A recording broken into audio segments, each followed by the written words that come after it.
Hi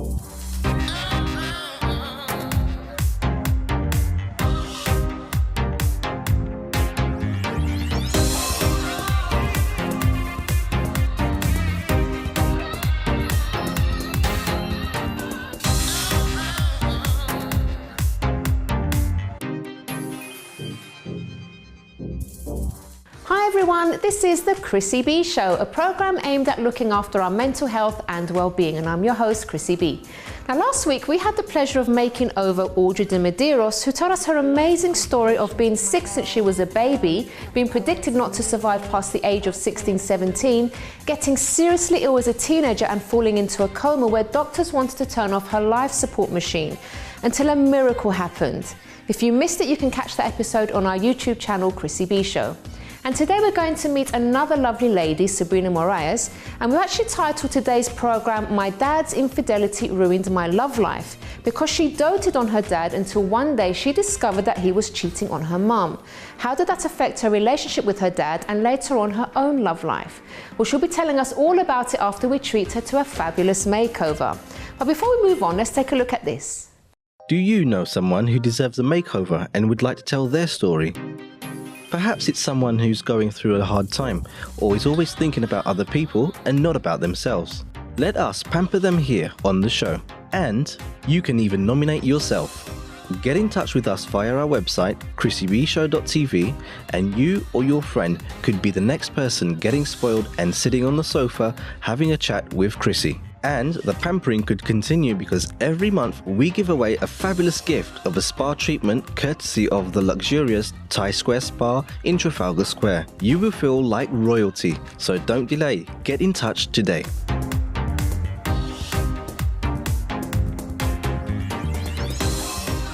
Well, also coming up on the show today, we have Cynthia Liza Gregoire with some styling tips for men and women, her sister Theresa Maegan Gregoire showing us the 5-minute London look, and I'll be sharing the amazing time I had on an afternoon boat tour with my husband Michael. Now, I do love sharing the fabulous things that are out there for people to do. But first, we're going to speak to our resident psychologist, Dr Audrey Tang, about a very serious subject. Welcome to the show, Audrey. Thank you. Thanks for having me. So I wanted to ask you a few questions regarding how children are affected by their parents' behaviour and how that actually affects them also in adulthood. So tell us about sort of maybe parents' behaviour that can have a big impact on a child's life in a negative way. The most straightforward way is known as social learning theory. If a child sees a parent, say, being afraid of a spider, they themselves will then perhaps mimic that behaviour because the person they look up to is behaving in that way, and so on. And that's a spider. You can then say, well, if somebody is abusive and grows up in an abusive family, they may start believing that that is an acceptable way of behaving because that's the only way they've seen their parents express their anger. They haven't learnt to deal with it in any other way. And that can be a behaviour where it's not necessarily the child's fault, but by seeing their parents behave in a certain way, they will mimic the behaviour later on. Also, lack of affection can be another scarring behaviour. Bowlby did a lot of research into attachment issues, and this was sort of developed by two psychologists, Main and Ainsworth, and they did something called the strange situation. And what they did was they put a child in a sort of observable situation with their mother, then on their own, then with a stranger, and then back with the mother again. This is just sort of a condensed version of what they did. But what they noticed was a securely attached child would happily play, probably wander a little bit further along when the mother was in the room. If the mother left the room, the child would show signs of distress. And if a stranger came in, the child wouldn't be comforted by the stranger. When the mother came back in, the child would be absolutely fine again. But they also noticed that you could have sort of insecure attachments, what they termed as preoccupied was one of them. The preoccupied child tends to want to be picked up, and then the minute you pick them up, they want to be put back down again. They sometimes play with you, sometimes play with a stranger. It's a little bit unpredictable. And the other one is the sort of avoidant child who's just happily playing in the corner by themselves. Now, that's not to say it's necessarily parental behaviours that have caused this. Children may be very happy playing on their own, children may be very happy playing with strangers and so on. That can just be the child's personality. However, those attachment behaviours can go with us into adult life, and it might well be that if we have a secure attachment, we're likely to form secure relationships. If we have an insecure attachment, however, we may replay that and actively seek out an insecure relationship because, strangely enough, we feel comforted by it. Oh, okay, that's quite deep. It is, yeah. It's one of those, I mean, it's just a fascinating area, but it's one of those things where you do see it in adult relationships, and it can be a real shame. However, it all isn't lost. You can have a corrective experience as well. Okay. So a good relationship with somebody who's secure can actually help. And the most important thing to remember is behaviour is changeable, and it is possible to always recover from it. That's really good news. So Audrey as well, I mean, our real life story guest today, she had an issue because her father, who she loved so much, and actually was a very good dad, still is a very good dad, but he ended up cheating on her mum, and this really affected her in later life. Can you tell us a bit about children that maybe go through experiences where their parents have been great, but for some reason the parents have disappointed them in some way? When that happens, especially when it is something such as infidelity, because there's often been a lot of secrecy involved, you cannot carry on an affair without keeping something hidden from somebody. And when that comes out, a child or any member of the family will sit there and say, well, what was truthful and what wasn't? What can I actually trust and what can't I trust now? Suddenly, their whole understanding of their life has been changed, and that in itself is very traumatic to get over. It can lead to insecure relationships, because it can then lead to, well, if my dad, who I doted on, could behave like that, then any man could also behave like that, which then can lead you to be more needy, be more kind of clingy, which can drive a partner away. But then unfortunately you start thinking, oh, well, it must be because they're a bad person. It's a vicious cycle, and it's very difficult to break a lot of the time. But the most difficult thing is when a parent or someone has let you down, especially when you have trusted them, it is not being able to trust everything that has gone on before that. Okay. And what about actually correcting that behaviour? Because actually some people don't even realise that those roots are affecting them. No, that's the thing. The first thing is actually to realise that there is something wrong. But even if you aren't the one to realise, even if it's a friend or a teacher or a manager or someone who has said to you, I think there is a problem here, then professional help is one of the best ways of exploring it. The reason I say professional help rather than speaking to a friend is because you can allow yourself to be a little bit more vulnerable often with a professional. Not because you know your friend, you can't trust your friends, but it's more with a friend. I know I always have that feeling of, oh gosh, if I'm telling my friend my problems, are they really wanting to be there? Yeah. You know, is it their job? And actually, am I bringing them down with that sort of feeling? Whereas you need the chance to explore those feelings without feeling guilty or feeling bad, because you've already experienced so much trauma. You need to have that space to think things through. But the good news is you can recover from anything that you've been through. Oh gosh, I mean, the most wonderful thing about behaviour is that you can change it, and habits can easily be changed, be broken. Corrective experiences, that's why there is in fact the term corrective experiences, they do happen. The most important thing though is to be mindful of what you're feeling, and if something isn't right, try and recognise that, because often when we're feeling stressed, we'll behave in a defensive manner or a very shut down manner, whereas actually if we took the time away from it to think about what's going on and then come back to it when we have a clearer head, it's easier to deal with whatever issue is there. And I think sometimes, especially with family trauma, it's important to have that space to be able to deal with it.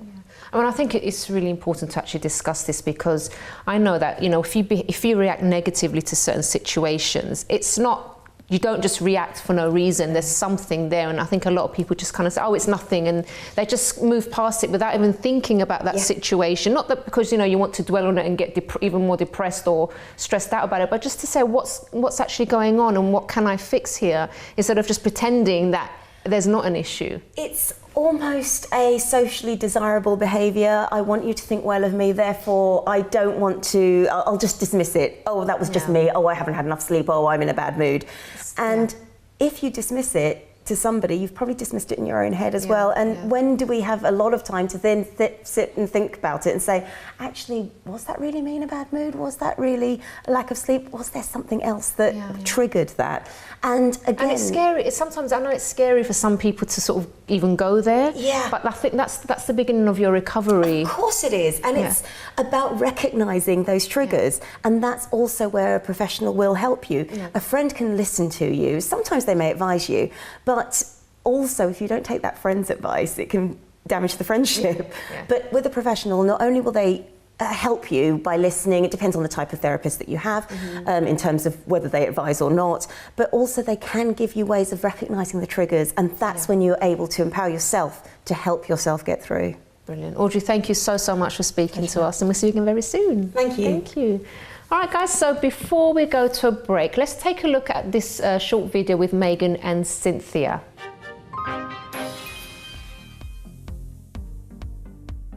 Megan, I've got 5 minutes. Can you give me the London look? 5-minute London look? You got it. Close your eyes. Just put a little bit of this black nutmeg on the lash line here.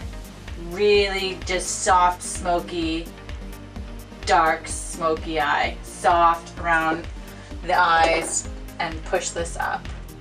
I'm creating the London look, which is a smoky, dark, quite sexy eye. And what I like with a dark eye is to go slightly paler with the lip. Now also, look at me. What you want is an illuminator.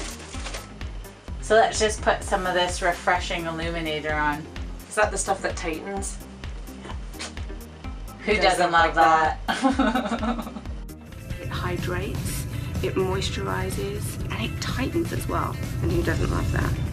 I like to keep it nude. A little bit lighter.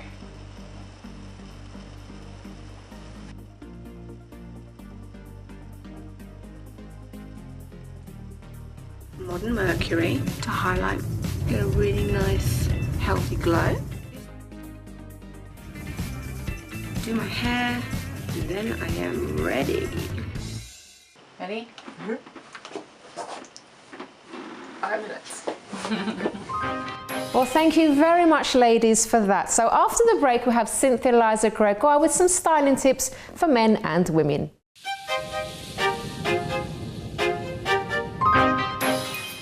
Welcome back to today's program, everyone, and it is of course our makeover. And now we're going to have fashion and styling with the lovely Cynthia Liza Gregoire. Hello, Cynthia. Hi, Chrissy. How are you? I'm fine. How are you? I'm very well, thank you. Good. So we have loads of stuff here to talk about. So we've got quite a bit to get through, not much time. Okay, so I'll go through your outfit maybe then, Chrissy. So today's segment, I've put together a bunch of pieces that either illustrate animal print or a texture change. And I've styled you in a silk blouse by Century 7, and it's got this fabulous snake print in like a coral orange.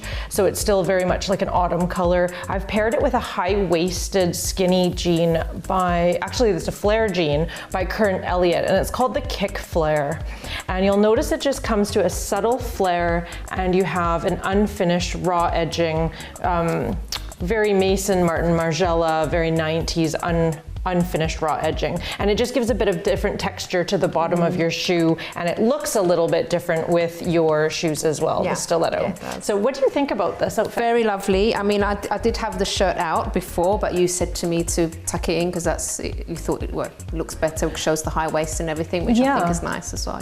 And I love the way you're so open to the, those changes or those looks. We can try a garment different ways, and I've just been struggling a lot lately with, do I tuck in my shirt or do I leave it out this season? And it seems to both work, but with a high-waisted jean we'll tuck in okay, shirt. cool. All right.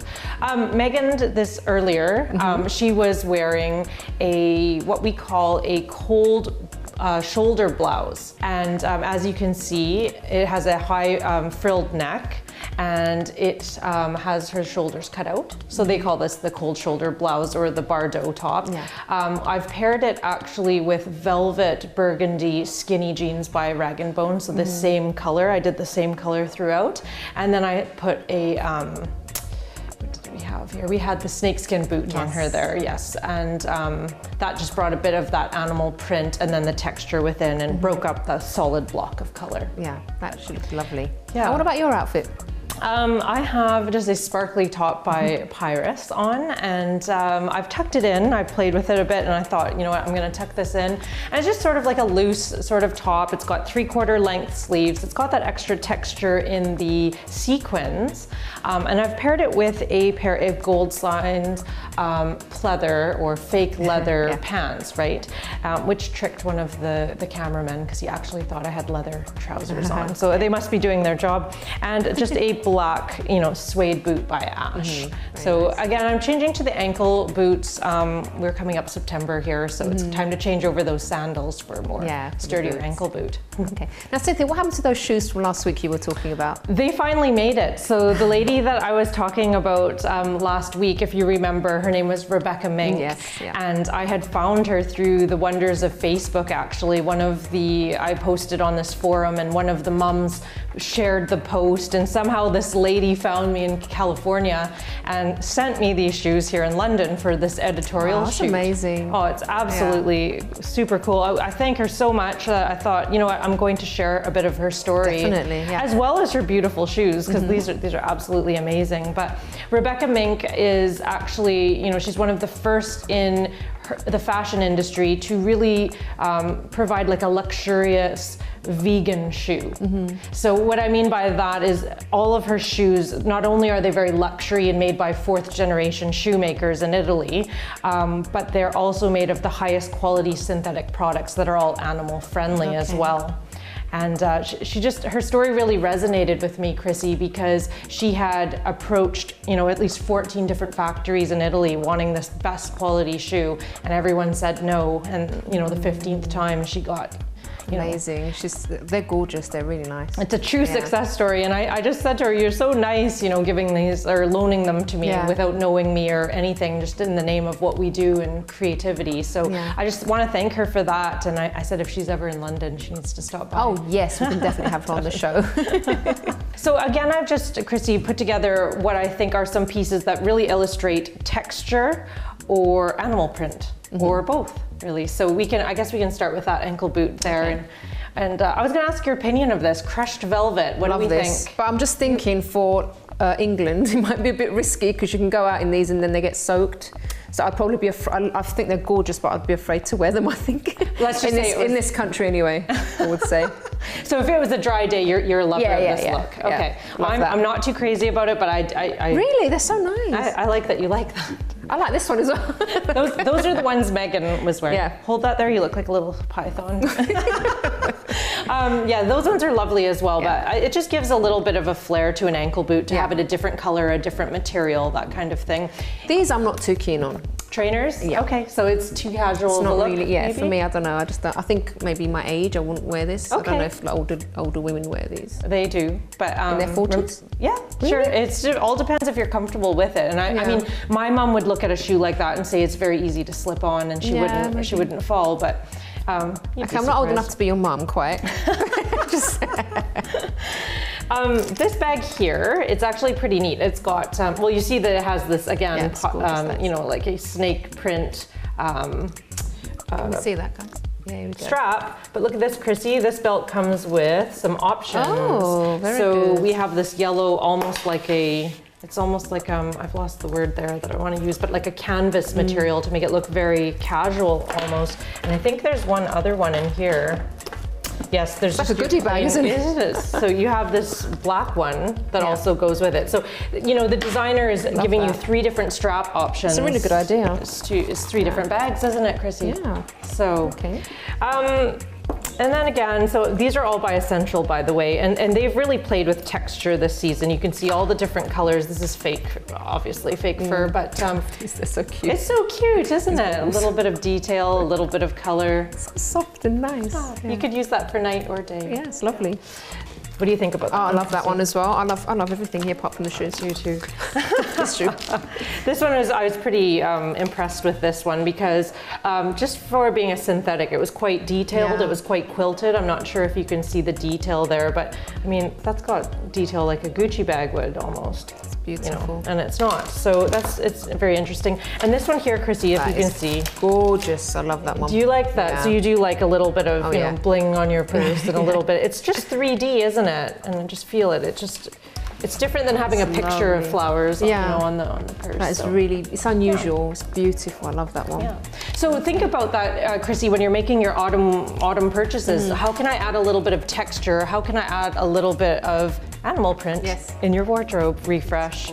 So we've got a bit of time to talk about these lovely things on the rail. Okay, this was that cold shoulder blouse that I was telling you about that Megan was wearing, and it's a little bit different than the Bardot top that's completely open, but they do call it, I guess, cold shoulder as your shoulders would get cold because there's holes in your blouse.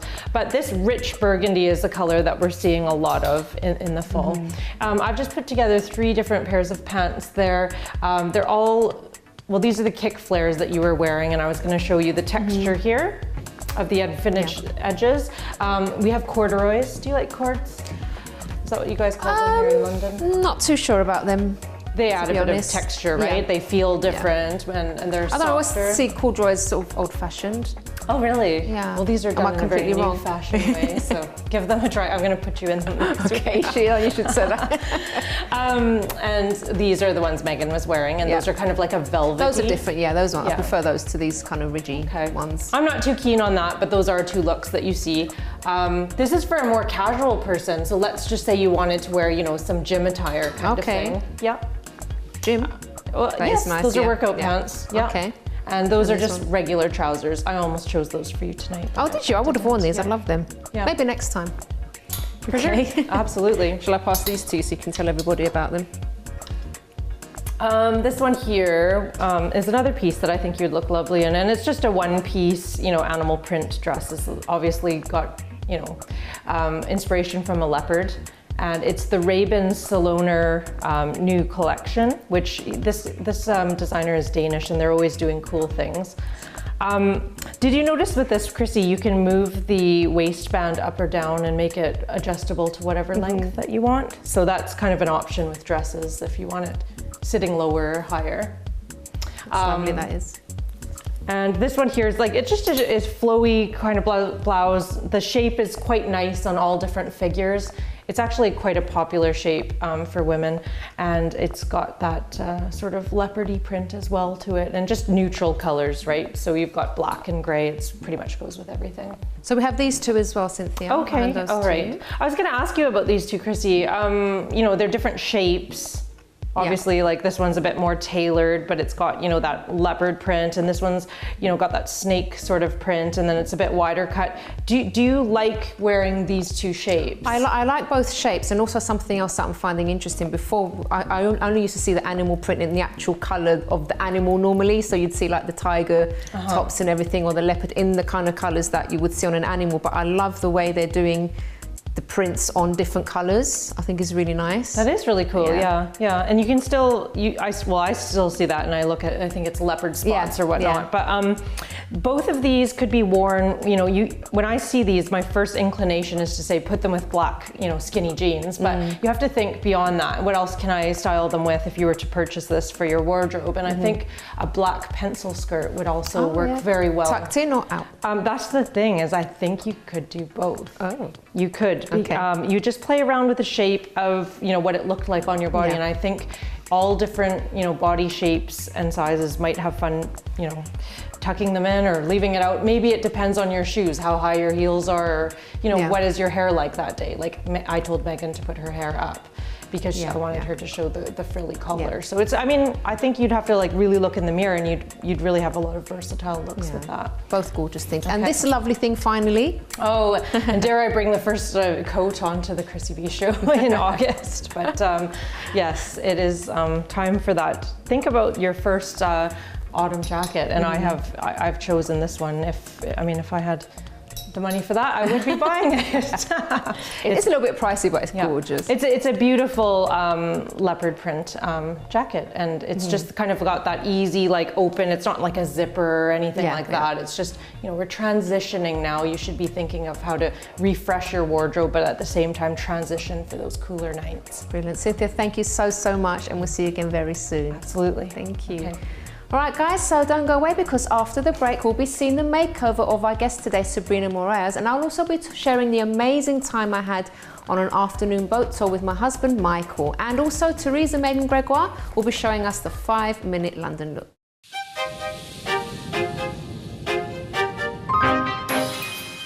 Hi, I'm Chrissy B, and my show is all about improving your mental health and being happy. Join me every Monday, Wednesday and Friday at 10 p.m. on my channel Sky 203. Visit chrissybshow.tv for more information and subscribe to our YouTube channel, Chrissy B Show.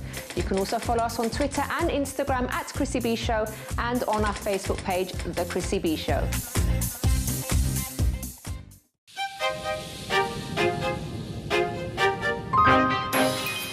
Welcome back to today's program, everyone, which we have titled My Dad's Infidelity Ruined My Love Life. And we're going to be hearing all about that story after the break. But first, it's time for our makeover reveal. So we met Sabrina earlier, and here's a photo of her before. And here she is now. I love the look on you, Sabrina. What do you think? Oh, I loved it.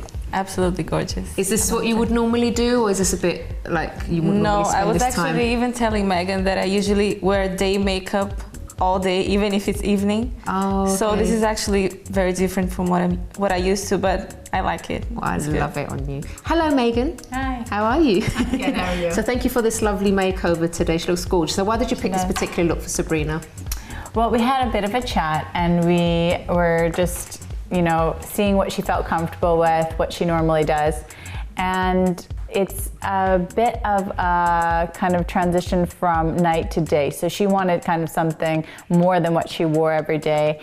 And maybe she was going to try and experiment on her nights out, transitioning her makeup from day to night. So I actually told her how she could easily transition that.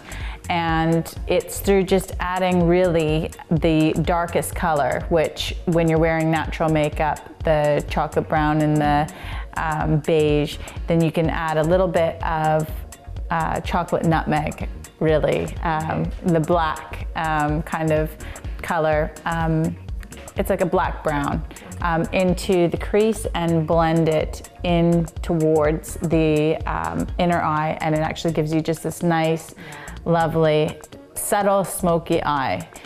So, you know, when people say a smoky eye, sometimes I get a client who will say, give me a smoky eye, and we have to really clarify, because there's the smoky eye Chrissy has on, which is, you know, the really dark, black, bold smoky eye. And then there's a smoky eye where it's that kind of sultry, soft smoky eye that, you know, isn't as bold. But basically, we have, well, I have this palette. It's from Bobbi Brown, and it's actually called the Everyday Palette.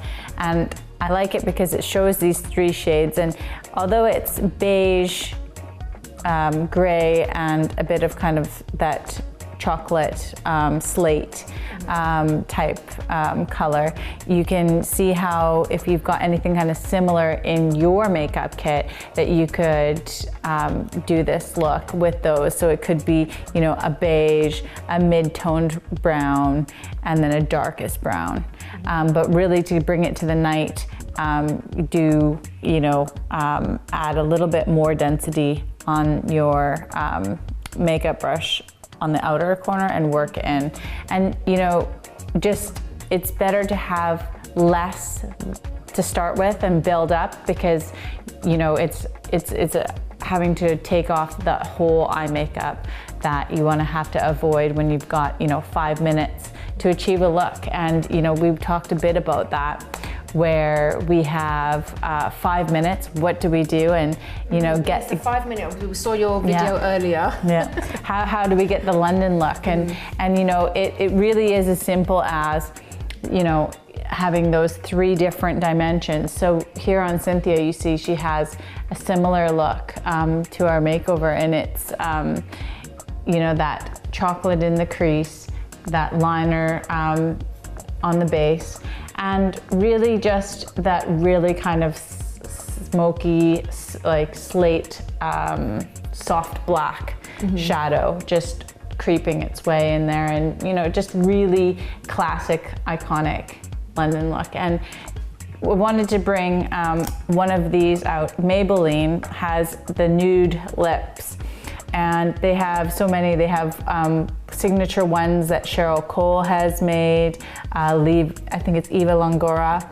She's got her own lipstick. This one isn't one of those two signature ones, but Maybelline has the nude embrace, and you'll see even top makeup artists use these in their kit, because for some reason Maybelline just does one of the best nude lipsticks, and you know, there's no need to go and spend a fortune, because you've got these really lovely matte nude lips, and it's about you know, just finding that at a bargain. So definitely go check out Maybelline's nude lipsticks, because they're the best. And actually both of you are wearing the nude lip, and Cynthia, and so it does look different on all three of you, I have to say. And if you don't have any nude lipstick and you are going for a smoky eye and you do want that kind of blocked out look, take a bit of moisturizer, because nobody wants, you know, some chalky lips. That's a bit nasty. So make sure you do, you know, get a little bit of that lip balm on there before you would then just, you know, pat some foundation there. Not too much, obviously, you know, don't take extra bits out just to do that. But when, you know, when you're doing your foundation, go over your lips as well. And then, you know, to create that dimension, again, I have my favorite staple products by MAC, the Luna. So you can put that illuminator on the high cheekbones area. It depends if you want to bring it into the middle T-zone and maybe just a little bit above your lip if you want to get a little bit, you know, there. It's really beautiful. But again, so we have the way you actually bring up the smoky eye, right? So you know, she's already in her night look, but let's say, you know, we want to add a little bit more smoke to this. So we would just go in close. We would just go in the base, load up a flat brush. I've got a flat eyebrow brush. This would be actually normally used to do your brows. And it's by The Body Shop, I think this one is. It's got a really nice long curve there. And you just do that subtle smoke. So I'll do the other one, Cynthia, so that both have that quick look and quick London look. 5-minute London look. The quick 5-minute London look. But it's just really beautiful. Yeah. It's really nice. And oh, don't forget, actually, look up. Don't forget, actually, you don't want to go heavy on the top. People might forget this step or just not feel confident enough to do that. But really bring it into your bottom lash line because you don't want to go top heavy and then miss out there because it just looks unsymmetrical. Looks like there's something missing. Also, this MAC Luna, I've got just some highlighter. Even if you've got like a primer, you know, you could go in there and you can moisturize that area with your highlighting primer. So just like your normal highlight primer. You don't even have to do that. Well, you can do that as your base, but nothing's stopping you from actually adding a little bit more as you finish. Yeah, because, you know. Does it tighten? This one does not tighten. Does it feel tight? Who doesn't love that though? But so, and then I'll bring them in there. So, you know, it's again just about the density of that.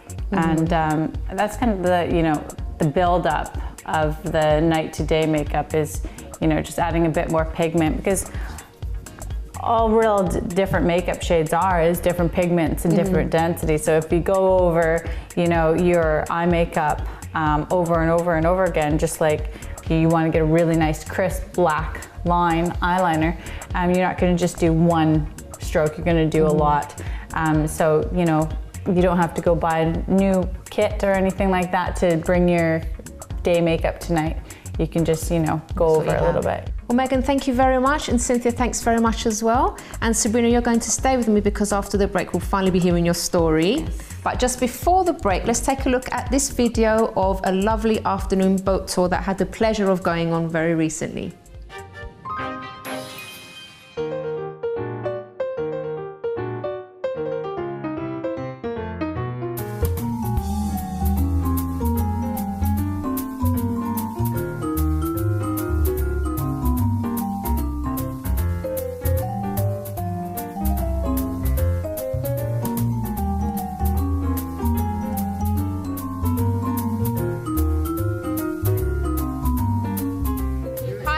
So as we like to do on the show, we always encourage our viewers to go out there and try different things, to try new experiences. And today I'm here with my husband Michael, and we are trying out the BB boat tour. So we've done the BB bakery before, not with you Michael, with someone else.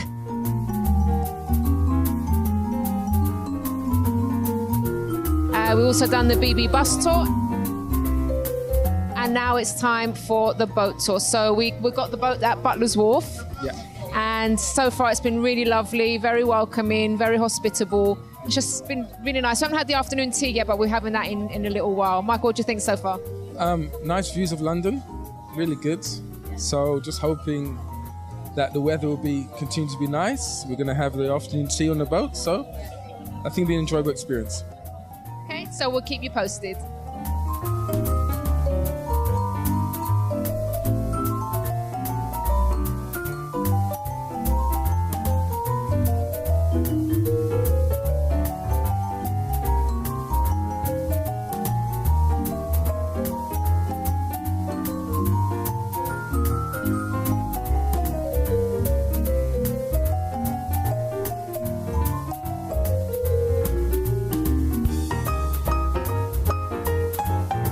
So I'm here with Brigitte and Philippe of the BB Bakery, the boat tour, and also the bus tour. So tell us, how did all this start? The idea was to mix the French touch, because we're all French. The pastry team is French, and it was to mix the English tradition and French touch. So we did a Brigitte bakery under Brigitte's names, and we make the beautiful French cake and beautiful English cake and the cupcake and the afternoon tea. So we have the best of the both worlds. Now also, I see this, it's always fully booked, isn't it, when you have your tours, and you have some more coming up soon, don't you? Yes, we have the Christmas one, of course, and next year the special Valentine, Easter, Jazz Festival in May. So we try to animate a lot. Okay, so you've had now the bakery, then the bus, the boat tour, anything coming next? Yes, we did already the picnic. The picnic, you can have a picnic afternoon tea, that means you could walk with it. And it's a gorgeous little packages which put on the bag. You can put on your Boris bike, so you could walk, you could go on a bicycle, on the boat, on the bus, and in the bakery. I think next year we go for a little horse carriage. That will be that would be amazing. Yeah, we're working on that. Okay. Yeah, to do an afternoon tea horse carriage in London. That sounds like a dream. Having afternoon tea in front of the Queen Palace. That'd be nice, huh? Yeah, exclusive, absolutely exclusive. Yeah, we'll make a competition with the Queen soon. Carers, we'll try. Well, it's lovely speaking to you both, and thank you so much for a wonderful time today. Thank you. Thank you. Having you with us.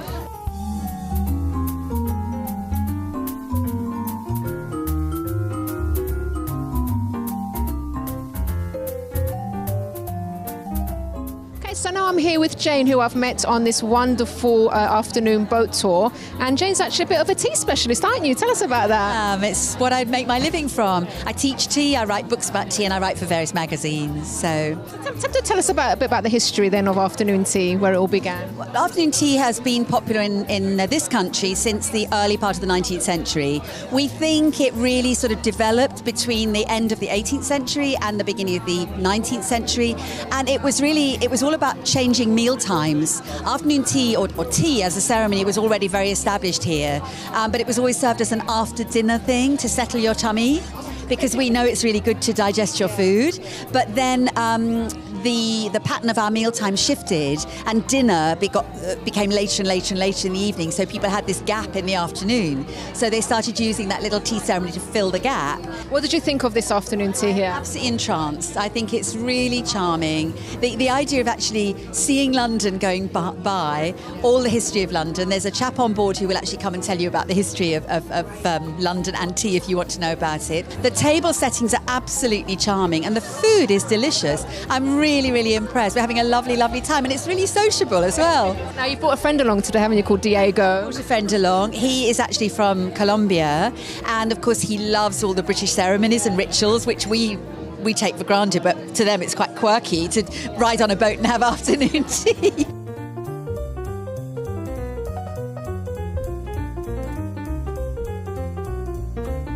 So this is Diego, everyone, who Jane was telling us about earlier. So what are you thinking of this afternoon tea so far? For me, it's very special because, I moved to the UK 7 years ago, loving everything that is about being English. And afternoon tea is part of that tradition, that you find yourself in a very sophisticated environment, with very beautiful china and having wonderful tea and sort of things. So for me, it's great, really. It's fantastic. Lovely speaking to Diego. Thank you. Thank you to you. Thanks to you, and thank you very much. Bye-bye.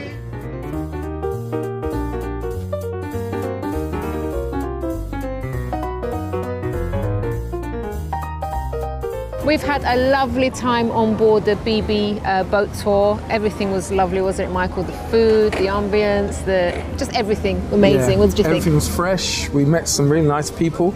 Yeah. The host was very friendly. Yeah. Nice views of London. So it was a really enjoyable experience. Definitely something that we would recommend our viewers to do.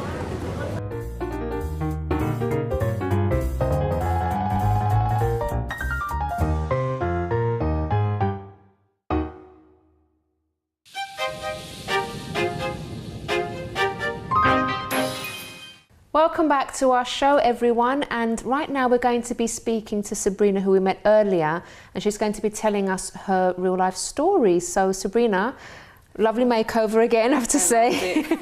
So now it's time to tell us actually what you've been through, because it is quite serious, and actually it's a lot of things that people do go through as children, as young adults, and then these roots do affect them in later life, as we heard earlier with Audrey, our psychologist. Tell us where it all began for you. Yeah, actually, it shouldn't be normal, but it happens a lot. Well, actually, I grew up in a very loving family. Me, my mom, and my sister, we were very close. And my dad, he was the kind of father that was really busy, but he was always there for me. So even though he worked a lot, he was always a good father. And I grew up in this perfect family. And everyone used to look at us and say, oh, you have a beautiful family. And it wasn't just appearance, we actually were happy. Okay. We were very united, we would do everything together. So for me, I couldn't see myself in a different environment apart from that. That's ideal, that was your ideal childhood. Exactly. And that's why I wanted to grow up and I wanted my family to be just like that. Oh, that's nice, yeah. But of course, all of a sudden, something happened and my father betrayed my mom. And I was already a teenager, but it really affected me, really, really affected me, because I couldn't see myself in that situation. When it happened, my sister was already married, so I didn't have my best friend there with me.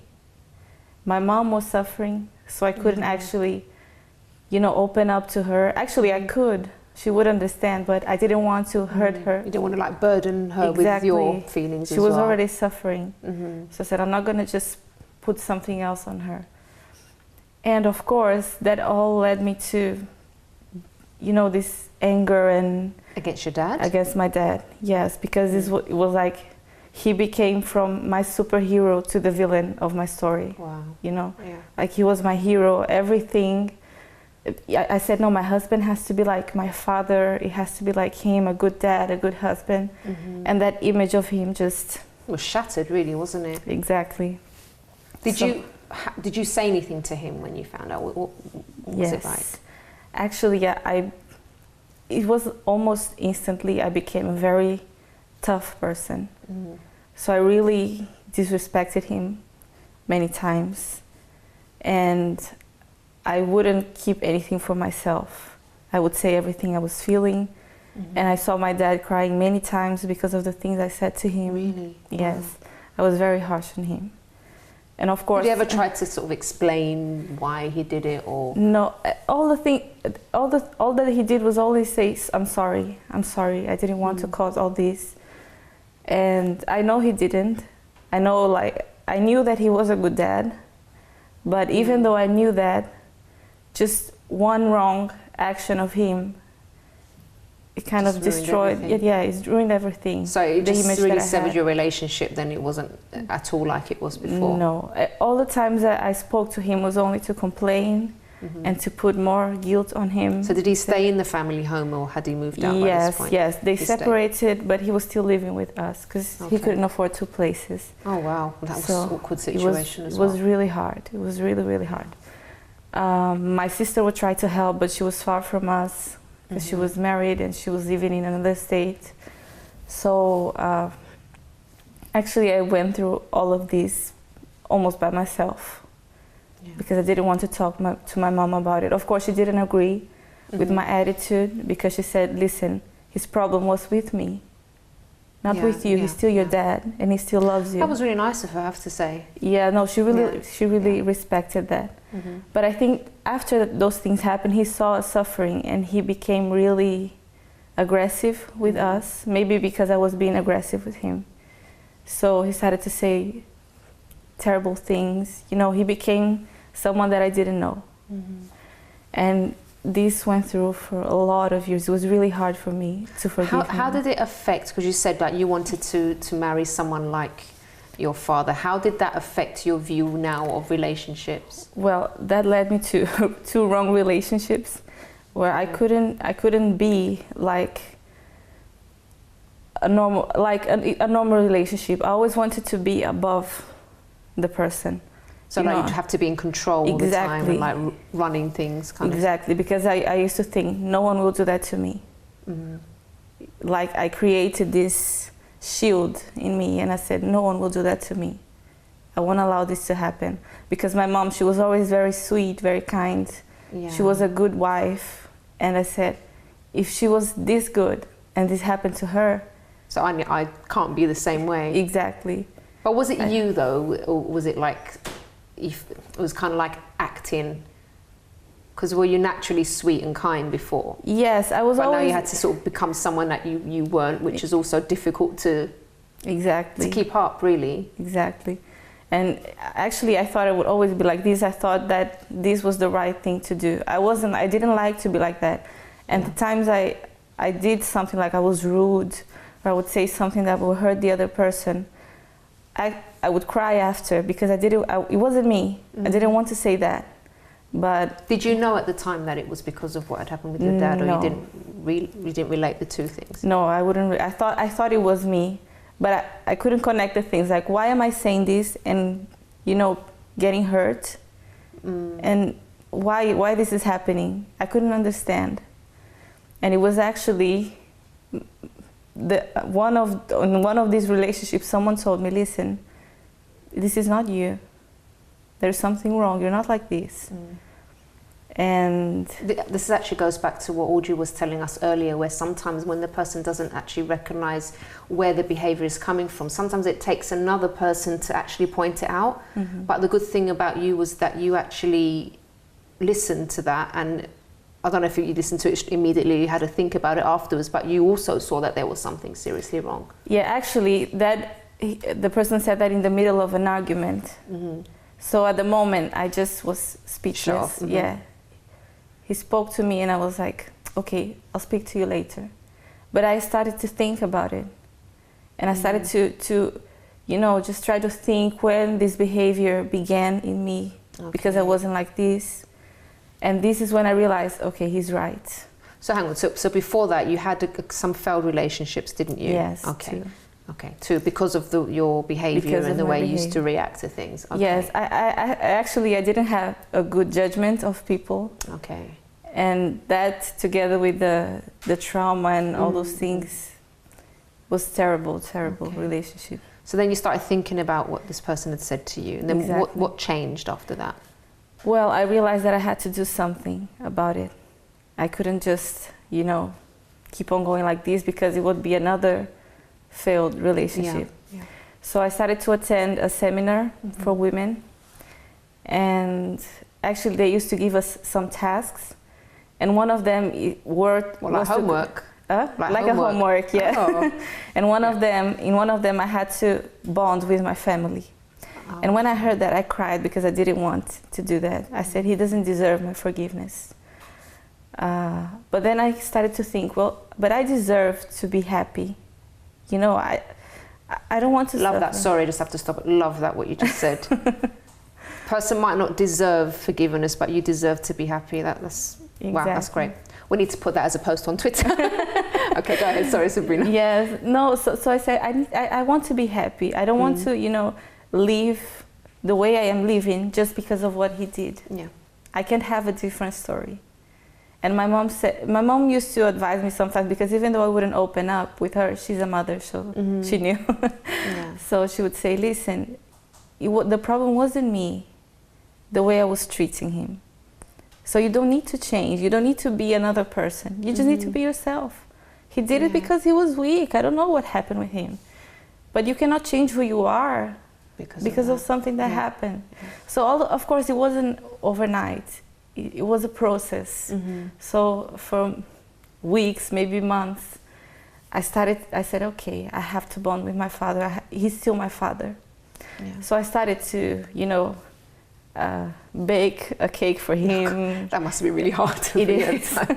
It was really hard, like buying him gifts, like you're the best dad and things like that. But this started to, just break this wall between us two. Brilliant.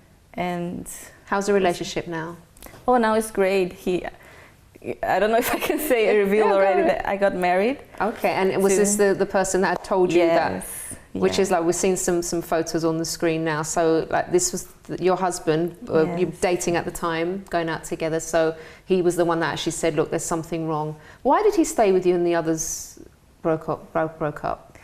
Well, I think he just believed in me more than the others. Yeah. Even though he didn't know me before, he said, I know you're not like this. And I was like, how does he know? He didn't know me before it happened. But it's like he saw deeper in me. Oh, that's lovely. And he saw He's a keeper. Yeah, definitely. I know. And she's flashing her wedding with us. That's so lovely. So obviously it must have been difficult, but then eventually you got married, you have that relationship that you always wanted, and the relationship with your dad restored now. Yes, absolutely. How does that feel that you let go of those feelings? Well, it's a much lighter life. I mean, all these grudges and this anger was so heavy inside of me. And the good thing is that I sort all of those things before I got married. Good. Yeah. So now that I'm married, it's like I have peace with him. I don't have all these concerns and will he do the same? Before, it used to cause arguments before with you. I used to argue all the time with him. Yeah. All the time. He was very patient. Oh, that's so lovely. Yes, but now we're really happy, and I have a good relationship with my father, even though we are far from each other. But I talk to him all the time. Oh, that's amazing. Thank you so much for sharing that story, Sabrina. Pleasure. It was lovely. It was lovely having you on. Thank you so much. Thank you for having me. Well, guys, there you have it. So, as we have mentioned about roots on today's program. So maybe just see the reactions that you have to things and the way you behave with other people. It's, as I said earlier, it's not by chance. There could be something that you've been through as a child, or some kind of trauma, or even just an experience that you've been through that's kind of tried to mold you in a way that it's not actually you. So if you do react in certain ways and you start to think about it and you think, well, hang on a minute, I think there is something wrong, make sure you get help for that. If you'd like to contact me, of course you can do that via the website, chrissybshow.tv. You can also message privately on our Facebook page, The Chrissy B Show. And don't forget, if you want to know more about me and how I overcame all the mental health issues that I had, you can visit my personal website, mylifeafterdepression.com. And never forget, you can turn your life around no matter what you've been through. Well, it was a great experience. Thank you for having me, Chrissy. I loved the makeover. And I also love sharing my story, and I hope if you are going through the same situation or a similar situation, that you have been helped today. We have Cynthia Liza Gregoire with some styling tips for men and women. Women? Can I do that bit again, please? Tell women. Thank you very much, ladies, for that. So after the break, we have Cynthia Liza Gregoire with some styling tips for men and women.